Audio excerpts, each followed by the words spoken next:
Hello दोस्तों, आज मैं आपको बहुत ही रोचक कहानी सुनाने वाला हूँ। कहानी का नाम है घास वाली। इसे लिखा है मुंशी प्रेमचंद जी ने। चलिए कहानी का वाचन प्रारंभ करते हैं। मुलिया हरी हरी घास का गट्ठा लेकर लौटी तो उसका गेहुआ रंग कुछ सुर्ख हो गया था और बड़ी बड़ी मखमूर आंखें कुछ सहमी हुई थी। महावीर ने पूछा, क्या है मुलिया, आज कैसा जी है? मुलिया ने कुछ जवाब न दिया। उसकी आंखें दबदबा गईं और मुंह फेर लिया। महावीर ने करीब आकर पूछा, क्या हुआ है? बताती क्यों नहीं? किसी ने कुछ कहा है? अम्मा ने डांटा है? क्यों इतनी उदास है? मुलिया ने सिसक कर कहा, कुछ नहीं। हुआ क्या है? अच्छी तो हूँ। महावीर ने मुलिया को सर से पांव तक देखकर पूछा, चुपचाप रोती रहेगी, बताएगी नहीं? मुलिया ने सरजनिश के अंदाज से कहा, कोई बात भी हो, क्या बता दूं? मुलिया इस खारजार में गुल सद बर्ग थी। गेहुआ रंग था, गुचे का सा मुंह, बैजवी चेहरा, थोड़ी खिंची हुई, रुखसारों पर दिलावेज सुर्खी, बड़ी बड़ी नुकीली पलकें, आंखों में एक अजीब इल्तिजा, एक दिलफ्रेब मासूमियत, साथ ही एक अजीब कशिश। मालूम नहीं चमारों के इस घर में ये अप्सरा कहां से आ गई थी। क्या उसका नाजुक फूल सा जिस्म इस काबिल था कि वो सर पर घास की टोकरी रखकर बेचने जाती? इस गांव में भी ऐसे लोग मौजूद थे जो उसके तलवों के नीचे आंखें बिछाते थे, उसकी चितवनों के लिए तरसते थे, जिनसे अगर वो एक बात भी करती तो निहाल हो जाते। लेकिन मुलिया को आए साल भर से जायद हो गया, किसी ने उसे मर्दों की तरफ ताकते नहीं देखा।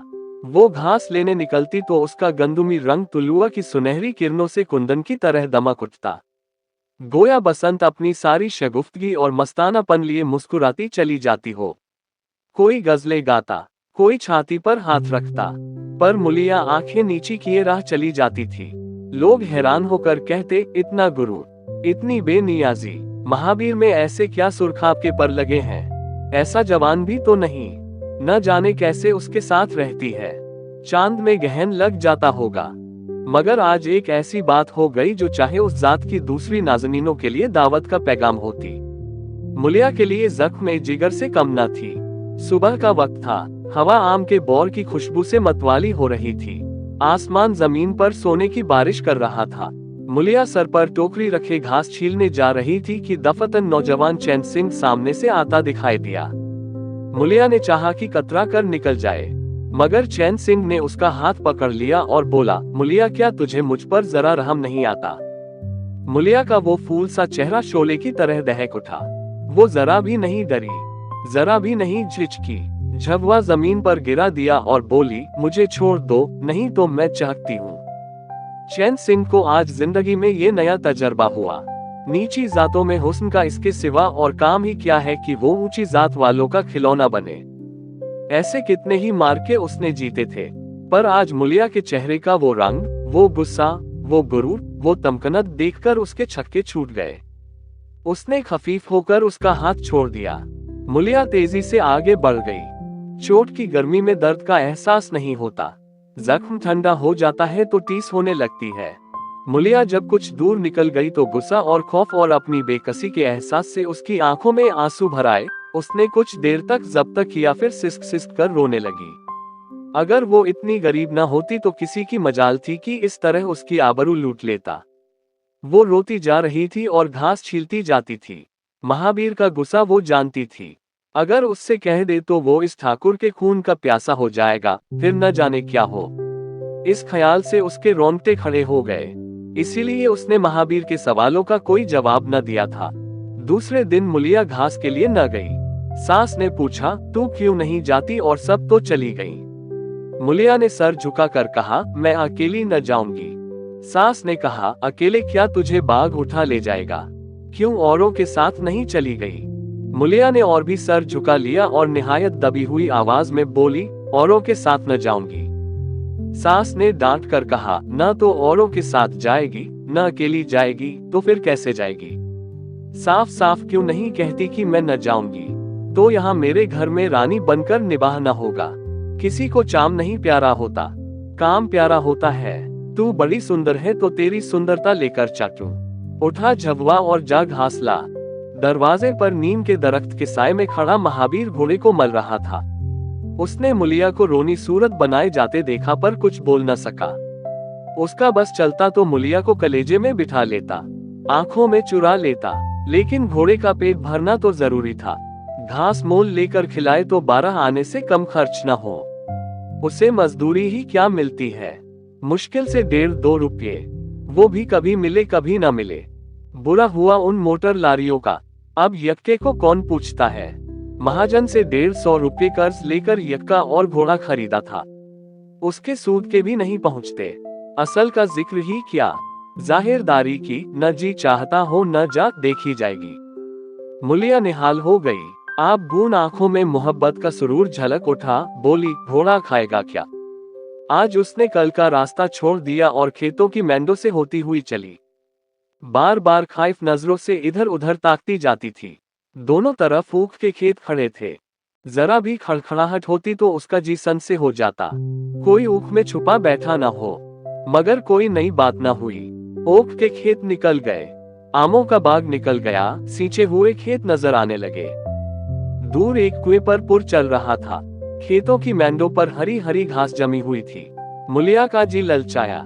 यहाँ आध घंटे में जितनी घास छिल सकती है उतनी खुश्क मैदान में दोपहर तक भी न छिल सकेगी। यहाँ देखता ही कौन है, कोई पुकारेगा तो चुपके से सरक जाऊंगी। वो बैठकर घास छीलने लगी और 1 घंटे में उसका झबवा आधे से ज्यादा भर गया। अपने काम में इतनी महव हो गई कि उसे चैन सिंह के आने की खबर भी न हुई। यकायक आहट पाकर सर उठाया तो चैन सिंह खड़ा था। मुलिया का कलेजा धक से हो गया। जी में आया कि भाग जाए, झबवा वहीं उलट दे और खाली झबवा लेकर चली जाए, पर चैन सिंह ने कई गज के फासले ही पर रोककर कहा, डर मत, भगवान जाने मैं मुंह से कुछ न बोलूंगा। खूब छील ले, मेरा ही खेत है। मुलिया के हाथ मफलूज से हो गए, खुरपी हाथ में जम सी गई, घास नजर ही न आती थी। जी चाहता था धरती फट जाए और मैं उसमें समा जाऊं। जमीन आंखों के सामने तैरने लगी। चैन सिंह ने दिलासा दिया, छीलती क्यों नहीं, मैं मुंह से कुछ कहता थोड़े ही हूँ। यही रोज चली आया कर, मैं छील दिया करूंगा। मुलिया बुद्ध बनी बैठी रही। उसके सीने में अब इतनी धड़कन न थी। चैन सिंह ने एक कदम और आगे बढ़ाया और बोला, तू मुझसे इतना क्यों डरती है? क्या तू समझती है मैं तुझे सताने आया हूँ? ईश्वर जानता है कल भी तुझे सताने के लिए तेरा हाथ नहीं पकड़ा था। तुझे देखकर आप ही हाथ बढ़ गए, मुझे कुछ सुध ही न रही। तू चली गई तो मैं वहीं बैठकर घंटों रोता रहा। जी में आता था इस हाथ को काट डालूं, कभी जी चाहता जहर खा लूं। तभी से तुझे ढूंढ रहा हूँ। आज तू इधर से चली आई, मैं सारे बार में मारा मारा फिरा किया। अब जो सजा तेरे जी में आवे दे। अगर तू मेरा सर भी काट ले तो गर्दन न हिलाऊंगा। मैं शोहदा हूँ, लुच्चा हूँ, लेकिन जब से तुझे देखा है न जाने क्यों मेरे मन की खोट मिट गई। अब तो यही जी चाहता है कि तेरा कुत्ता होता और तेरे पीछे पीछे चलता। तेरा घोड़ा होता, तब तो तू कभी कभी मेरे मुंह पर हाथ फेरती। तू मुझसे कुछ बोलती क्यों नहीं? किसी तरह ये चोला तेरे काम आवे। मेरे मन की यही सबसे बड़ी लालसा है। रुपया, पैसा, अनाज, पानी, भगवान का दिया सब घर में है, बस तेरी दया चाहता हूँ। मेरी जवानी काम ना आवे। अगर मैं किसी खोट से ये बातें कर रहा हूँ। बड़ा भगवान था, महावीर की ऐसी देवी उससे मिली। मुलिया चुपचाप सुनती रही, फिर सर नीचा करके भोलेपन से बोली, तो तुम मुझे क्या करने कहते हो? चैन सिंह ने और करीब आकर कहा, बस तेरी दया चाहता हूँ। मुलिया ने सर उठाकर उसकी तरफ देखा। उसका शर्मीलापन न जाने कहाँ गायब हो गया था। चुभते हुए लफ्जों में बोली, तुमसे एक बात पूछूं, बुरा तो न मानोगे? तुम्हारा ब्याह हो गया है या नहीं? चैन सिंह ने दबी जबान से कहा, ब्याह तो हो गया है मुलिया, लेकिन ब्याह क्या है? खिलवाड़ है। मुलिया के लबों पर एक हिकारत आमेज तबस्सुम नमूदार हो गया। बोली, अगर इसी तरह महावीर तुम्हारी औरत को छेड़ता तो तुम्हें कैसा लगता? तुम उसकी गर्दन काटने पर तैयार हो जाते कि नहीं? बोलो, क्या समझते हो महावीर चमार है तो उसके बदन में लहू नहीं है? शर्म नहीं आती है? अपनी इज्जत आबरू का ख्याल नहीं है? मेरा रूप रंग तुम्हें भाता है? क्या मुझसे सुंदर औरतें शहर में नदी के घाट पर नहीं घूमा करती? मेरा मुंह उनकी तलवों की बराबरी भी नहीं कर सकता। तुम उनमें से किसी से क्यों दया नहीं मांगते? क्या उनके पास दया नहीं है? मगर तुम वहां न जाओगे, क्योंकि वहां जाते तुम्हारी छाती दहलती है। मुझसे दया मांगते हो, इसीलिए तो कि मैं चमारिन हूँ, नीच जात हूँ, और नीच जात की औरत जरा सी आरजू बिनती या जरा से लालच या जरा सी घर की धमकी से काबू में आ जाती है। कितना सस्ता सौदा है।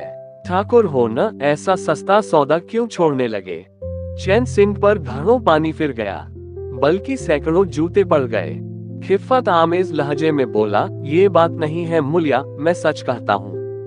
इसमें ऊंच नीच की बात नहीं है, सब आदमी बराबर हैं। मैं तो तेरे चरणों पर सर रखने को तैयार हूँ। मुलिया तंज से बोली, इसीलिए कि जानते हो मैं कुछ कर नहीं सकती। जाकर किसी खतरानी या ठकुराइन के चरणों पर सर रखो तो मालूम हो कि चरणों पर सर रखने का क्या फल मिलता है। फिर ये सर तुम्हारी गर्दन पर न रहेगा। चैन सिंह मारे शर्म के जमीन में गड़ा जाता था। उसका मुंह खुश्क हो गया था कि जैसे महीनों की बीमारी के बाद उठा हो। मुंह से बात ना निकलती थी। मुलिया इतनी जी फहम है, इसका उसे गुमान भी न था। मुलिया ने फिर कहा, मैं भी रोज बाजार जाती हूँ, बड़े बड़े घरों का हाल जानती हूँ। तुझे किसी बड़े घर का नाम बता दूं, जिसमें कोई साइस, कोई कोचवान, कोई कहार, कोई पंडित, कोई महाराज न घुसा बैठा हो। ये सभी बड़े घरों की लीला है। और वो औरतें जो कुछ करती हैं, ठीक करती हैं। उनके मर्द भी तो चमारिनों और कहारनों पर जान देते फिरते हैं। लेना देना बराबर हो जाता है। बेचारे गरीब आदमियों के लिए ये राग रंग कहाँ। महावीर के लिए संसार में जो कुछ हूँ, मैं हूँ। वो किसी दूसरी औरत की तरफ आंख उठाकर भी नहीं देखता। संजोग की बात है कि मैं जरा सुंदर हूँ, लेकिन मैं काली कलूटी होती तब भी महावीर मुझे इसी तरह रखता। इसका मुझे भरोसा है। मैं चमारिन होकर भी इतनी कमीनी नहीं हूँ कि जो अपने ऊपर भरोसा करे उसके साथ दगा करूँ। हाँ, महावीर अपने मन की करने लगे। मेरी छाती पर मूंग दले तो मैं भी उसकी छाती पर मूंग दलूंगी। तुम मेरे रूप ही के दीवाने हो ना। आज मुझे माता निकल आए, काली हो जाऊं तो मेरी तरफ ताकोगे भी नहीं। बोलो झूठ कहती हूँ। चैन सिंह इनकार न कर सका। मुलिया ने उसी मलामत आमेज लहजे में कहा, लेकिन मेरी एक नहीं, दोनों आंखें फूट जाएं तब भी महावीर की आंख न फिरेगी। मुझे उठावेगा, बिठावेगा, खिलावेगा, सुलावेगा। कोई ऐसी सेवा नहीं है जो वो उठा रखे। तुम चाहते हो मैं ऐसे आदमी से दगा करूं? जाओ, अब मुझे कभी न छेड़ना, नहीं अच्छा ना होगा। चैन सिंह पर जवानी का नशा था। मुलिया ने ठंडे छींटों से नशा उतार दिया। औरत जितनी आसानी से दीन और ईमान को गारत कर सकती है, उतनी ही आसानी से उनको कुव्वत भी अता कर सकती है। वही चैन सिंह जो बात बात पर मजदूरों को गालियां देता था, आसामियों को पीटता था, अब इतना खलीक, इतना मुतहम्मिल, इतना मुनकसिर हो गया था कि लोगों को तजुब होता था। कई दिन गुजर गए। एक दिन शाम को चैन सिंह खेत देखने गया। पुर चल रहा था। उसने देखा कि एक जगह नाली टूट गई है और सारा पानी बहा चला जा रहा है। क्यारी में बिल्कुल पानी न पहुंचता था, मगर क्यारी बनाने वाली औरत चुपचाप बैठी हुई थी। उसे इसकी जरा भी फिक्र नहीं थी कि पानी क्यों नहीं आता। पहले ये लापरवाही देखकर चैन सिंह आपे से बाहर हो जाता, उस औरत की पूरे दिन की मजदूरी काट लेता और पर चलाने वालों को घुड़कियां जमाता। पर आज उसे गुस्सा नहीं आया। उसने मिट्टी लेकर नाली बांध दी और बुढ़िया के पास जाकर बोला, तू यहाँ बैठी है और पानी सब बहा जा रहा है। बुढ़िया को थर थर कांपते देखकर चैन सिंह ने उसकी दिल जमई करते हुए कहा, भाग मत, मैंने नाली बंद कर दी है। बुढ़ाओ कई दिन से नहीं दिखाई दिए, कहीं काम धंधा करने जाते हैं कि नहीं। बुढ़िया का सिकुड़ा हुआ चेहरा चिकना हो गया। बोली, आज कल तो खाली ही बैठे हैं, भैया कहीं काम नहीं लगता। चैन सिंह ने नरमी से कहा, तो हमारे यहाँ लगा दे, थोड़ा राशन रखा है, काट दे। ये कहता हुआ वो कुएं की जानिब चला गया। वहाँ 4 पुर चल रहे थे, पर उस वक्त 2 हकोले बेर खाने गए हुए थे। चैन सिंह को देखते ही बाकी मजदूरों के होश उड़ गए। अगर ठाकुर ने पूछा 2 आदमी कहाँ गए, तो क्या जवाब देंगे? सबके सब डांटे जाएंगे। बेचारे दिल में सहमे जा रहे थे कि देखे सर पर कौन आफत आती है। चैन सिंह ने पूछा, वो दोनों कहाँ गए? एक मजदूर ने डरते डरते कहा, दोनों किसी काम से अभी चले गए हैं भैया। दफन दोनों मजदूर धोती के एक कोने में बेर भरे आते दिखाई दिए। दोनों खुश खुश चले आ रहे थे। चैन सिंह पर निगाह पड़ी तो पांव मन मन भर के हो गए। अब ना आते बनता है न जाते। दोनों समझ गए कि आज बेतरह मार पड़ी, शायद मजदूरी भी कट जाए। शश ओ पंच की हालत में खड़े थे कि चैन सिंह ने पुकारा, आओ बढ़ आओ, कैसे बेर हैं, जरा मुझे भी दिखाओ, मेरे ही बाग के हैं ना। दोनों और भी थर्रा उठे, आज ठाकुर जीता न छोड़ेगा, शायद सर के बाल भी न बचे, भिगो भिगो कर लगाएगा। चैन सिंह ने फिर कहा, जल्दी आओ जी, खड़े क्या हो, मगर पक्की पक्की सब मैं ले लूंगा, कहे देता हूँ। जरा एक आदमी लपक के घर से थोड़ा सा नमक तो ले लो, मजदूरों छोड़ दो पुर, आओ बेर खाओ, इस बाग के बेर बहुत मीठे होते हैं, काम तो करना ही है। दोनों खतावारों को अब कुछ तशफ़ी हुई, आकर सारे बेर चैन सिंह के सामने रख दिए। एक मजदूर नमक लाने दौड़ा, एक ने कुएं से लुटिया डोर से पानी निकाला। चैन सिंह चरसे का पानी न पीता था। आध घंटे तक चारों पोर बंद रहे। सबों ने खूब बेर खाए। जब सब बेर उड़ गए तो एक मुजरिम ने हाथ जोड़कर कहा, भैया जी आज जान बख्शी हो जाए, बड़ी भूख लगी थी, नहीं तो काम छोड़कर न जाते। चैन सिंह ने हमदर्दाना अंदाज से कहा, तो इसमें बुराई क्या हुई, मैंने भी तो बेर खाए, आध घंटे का हर्ज हुआ, इतना ही तो, तुम चाहोगे तो घंटा भर का काम आध घंटे में कर लोगे, न चाहोगे तो दिन भर में भी घंटे भर का काम न होगा। चैन सिंह चला गया तो चारों बातें करने लगे। एक ने कहा, मालिक इस तरह रहे तो काम करने में जी लगता है, ये नहीं हर दम छाती पर सवार। दूसरा, मैंने तो समझा आज कच्चा ही खा जाएगा। तीसरा, कई दिन से देखा हूँ मिजाज कुछ नर्म हो गया है। चौथा, सांझ को पूरी मजूरी मिले तो कहना। पहला, तुम तो हो गोबर गणेश, आदमी का रुख नहीं पहचानते। दूसरा, अब खूब दिल लगाकर काम करेंगे। तीसरा, जब इन्होंने हमारे ऊपर छोड़ दिया तो हमारा भी धर्म है कि अपना काम समझकर काम करें। चौथा, मुझे तो भैया ठाकुर पर अब भी विश्वास नहीं आता। एक दिन चैन सिंह को किसी काम से कचहरी जाना था। 5 मील का सफर था। यूं तो वो बराबर अपने घोड़े पर जाया करता था, पर आज धूप तेज थी। सोचा यक्के पर चला चलूं। महावीर को कहला भेजा, मुझे भी लेते जाना। कोई 9 बजे महावीर ने पुकारा।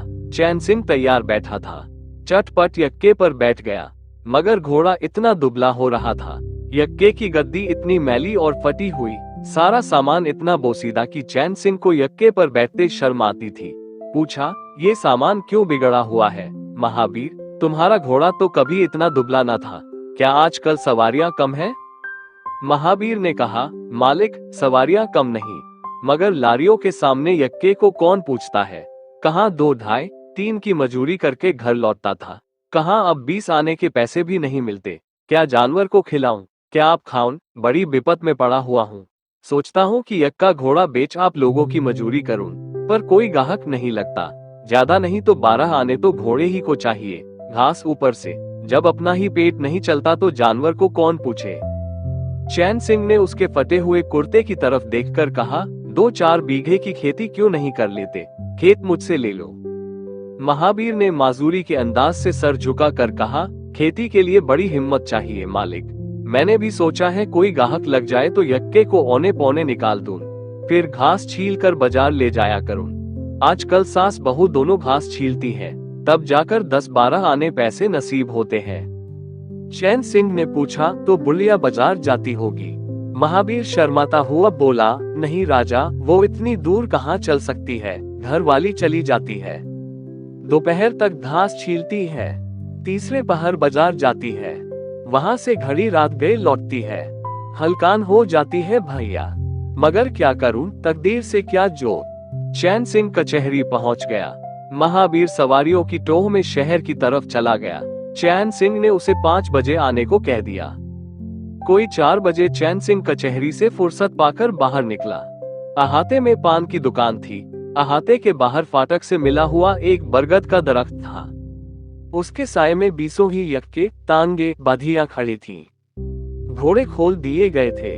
वकीलों, मुख्तारों और अफसरों की सवारियां यहीं खड़ी रहती थीं। चैन सिंह ने पानी पिया, पान खाया और सोचने लगा, कोई लारी मिल जाए तो जरा शहर की सैर कर आऊं कि यकायक उसकी निगाहें एक घास वाली पर पड़ गई। सर पर घास का झव्वा रखे साइसों से मोल भाव कर रही थी। चैन सिंह का दिल उछल पड़ा। ये तो मुलिया है, कितनी बनी ठनी। कई कोचबान जमा हो गए थे। कोई उससे मजाक करता था, कोई घूरता था, कोई हंसता था। एक काले कलूटे कोचबान ने कहा, मुलिया घास तो उड़ के 6 आने की है। मुलिया ने नशा खेज आंखों से देखकर कहा, 6 आने पर लेना है तो वो सामने घसियारे बैठी है, चले जाओ, 2-4 पैसे कम में पा जाओगे, मेरी घास तो 12 आने ही में जाएगी। एक अधेड़ उम्र कोचबान ने फिटन के ऊपर से कहा, तेरा जमाना है, 12 आने नहीं, 1 रुपया मान भाई, लेने वाले झक मारेंगे और लेंगे, निकलने दे वकीलों को, अब देर नहीं है। एक तांगे वाले ने जो गुलाबी पगड़ी बांधे हुए था, कहा, बुढ़ू के मुंह में भी पानी भर आया, अब मुलिया का मिजाज काहे को मिलेगा। चैन सिंह को ऐसा गुस्सा आ रहा था कि इन बदमाशों को जूतों से खबर ले, सब के सब उसकी तरफ कैसा टकटकी लगाए ताक रहे हैं, गोया आंखों से पी जाएंगे। और मुलिया भी यहाँ कितनी खुश है, न लजाती है, न झिझकती है, न बिगड़ती है, कैसा मुस्कुरा मुस्कुरा कर रसीली चितवनों से देख देख कर सर का आंचल खिसका कर मुंह मोड़ मोड़ कर बातें कर रही है, वही मुलिया जो शेरनी की तरह तड़प उठती थी। जरा देर में वकील मुख्तारों का एक मेला सा निकल पड़ा। कोचेबान ने भी चटपट घोड़े जोते, मुलिया पर चारों तरफ ऐनकबाजों की मुश्ताक मस्ताना कदराना हवसनाक नजरें पड़ने लगी। एक अंग्रेजी फैशन के भले आदमी आकर उस फिटन पर बैठ गए और मुलिया को इशारे से बुलाया। कुछ बातें हुई। मुलिया ने घास पायदान पर रखी, हाथ फैलाकर और मुंह मोड़कर कुछ लिया, फिर मुस्कुराकर चल दी। फिटन भी रवाना हो गई। चैन सिंह पान वाले की दुकान पर खुद फरामोशी की हालत में खड़ा था। पान वाले ने दुकान बढ़ाई, कपड़े पहने और केबिन का दरवाजा बंद करके नीचे उतरा तो चैन सिंह को होश आया। पूछा, क्या दुकान बंद कर दी? पान वाले ने हमदर्दाना अंदाज से कहा, इसकी दवा करो ठाकुर साहब, ये बीमारी अच्छी नहीं है। चैन सिंह ने इस्तेजाब से पूछा, कैसी बीमारी? पान वाला बोला, कैसी बीमारी? आध घंटे से यहाँ खड़े हो जैसे बदन में जान ही नहीं है, सारी कचहरी खाली हो गई, मेहतर तक झाड़ू लगा कर चल दिए, तुम्हें कुछ खबर हुई? जल्दी दवा कर डालो। चैन सिंह ने छड़ी संभाली और फाटक की तरफ चला कि महावीर का यक्का सामने से आता दिखाई दिया। यक्का कुछ दूर निकल गया तो चैन सिंह ने पूछा, आज कितने पैसे कमाए महावीर? महावीर ने हंसकर कहा, आज तो मालिक दिन भर खड़ा ही रह गया, किसी ने बेगार में भी न पकड़ा, ऊपर से 4 पैसे की बीड़ियां पी गया। चैन सिंह ने जरा पस ओ पेश के बाद कहा, मेरी एक सलाह मानो, इज्जत हमारी और तुम्हारी एक है, तुम मुझसे 1 रुपया रोजाना ले लिया करो, बस जब बुलाऊं तो यक्का लेकर आ जाओ, तब तो तुम्हारी घर वाली को घास को लेकर बाजार न आना पड़ेगा, बोलो मंजूर है? महावीर ने मशकूर नजरों से देखकर कहा, मालिक आप ही का तो खाता हूँ, प्रजा भी आप ही का हूँ, जब मर्जी हो बुलवा लीजिए, आपसे रुपया। चैन सिंह ने बात काट कर कहा, नहीं मैं तुमसे बेगार नहीं लेना चाहता, तुम तो मुझसे 1-1 रुपया रोज ले जाया करो, घर वाली को घास लेकर बाजार मत भेजा करो। हाँ देखो, मुलिया से भूल कर भी इसकी चर्चा न करना, न और किसी से कुछ कहना। कई दिनों के बाद शाम को मुलिया की मुलाकात चैन सिंह से हो गई। वो आसामियों से लगान वसूल करके घर की तरफ लपका जा रहा था कि उसी जगह जहां उसने मुलिया की बाह पकड़ी थी, मुलिया की आवाज उसके कानों में आई। उसने ठिठक कर देखा तो मुलिया दौड़ी चली आ रही थी। बोला, क्या है मुलिया? दौड़ मत, मैं तो खड़ा हूँ। मुलिया ने हाँफते हुए कहा, अब मैं घास बेचने नहीं जाती, कई दिन से तुमसे मिलना चाहती थी पर तुम कहीं मिलते न थे और तुम्हारे घर जा न सकती थी, आज तुम्हें देखकर दौड़ी, इस पीपल के पास दौड़ी आ रही हूँ। चैन सिंह ने पीपल की तरफ देखकर माजरत के अंदाज से कहा, नाहक इतनी दूर दौड़ी, पसीने पसीने हो रही है। तूने बड़ा अच्छा किया कि बाजार जाना छोड़ दिया। मुलिया ने पूछा, तुमने मुझे कभी घास बेचते देखा है क्या? चैन सिंह, हाँ एक दिन देखा था। क्या महावीर ने तुझसे सब कुछ कह डाला? मैंने तो मना किया था। मुलिया, वो मुझसे कोई बात नहीं छुपाता। दोनों एक लम्हे तक खामोश खड़े रहे। यकायक मुलिया ने मुस्कुराकर कहा, यही तुमने मेरी बाह पकड़ी थी। चैन सिंह शर्मिंदा होकर बोला, उसको भूल जाओ मौला देवी, मुझ पर न जाने कौन भूत सवार था। मुलिया ने भर्राए आवाज में कहा, उसे क्यों भूल जाऊं, उसी हाथ पकड़ने की लाज तो निभा रहे हो। गरीबी आदमी से जो चाहे करा दे, तुमने मुझे डूबने से बचा लिया। फिर दोनों चुप हो गए। जरा देर बाद मुलिया ने शरारत आमेज अंदाज से पूछा, तुमने समझा होगा मैं हंसने बोलने में मगन हो रही थी। क्यों? चैन सिंह ने जोर देकर कहा, नहीं मुलिया, मुझे ऐसा ख्याल एक लम्हे के लिए भी नहीं आया। इतना कमीना न समझ। मुलिया मुस्कुराकर बोली, मुझे तुमसे यही आशा थी। हवा सींचे हुए खेतों में आराम करने जा रही थी। आफताब उफुक की गोद में आराम करने जा रहा था और इस धुंधली रोशनी में खड़ा चैन सिंह मुलिया की मिटती हुई तस्वीर को देख रहा था। आज की कहानी समाप्त हुई। आशा करता हूँ कि ये वीडियो आपको पसंद आई होगी। ऐसी ही रोमांचक कहानियों को सुनने के लिए हमारी वीडियो को लाइक, शेयर और चैनल को सब्सक्राइब जरूर करें। धन्यवाद। जय हिंद।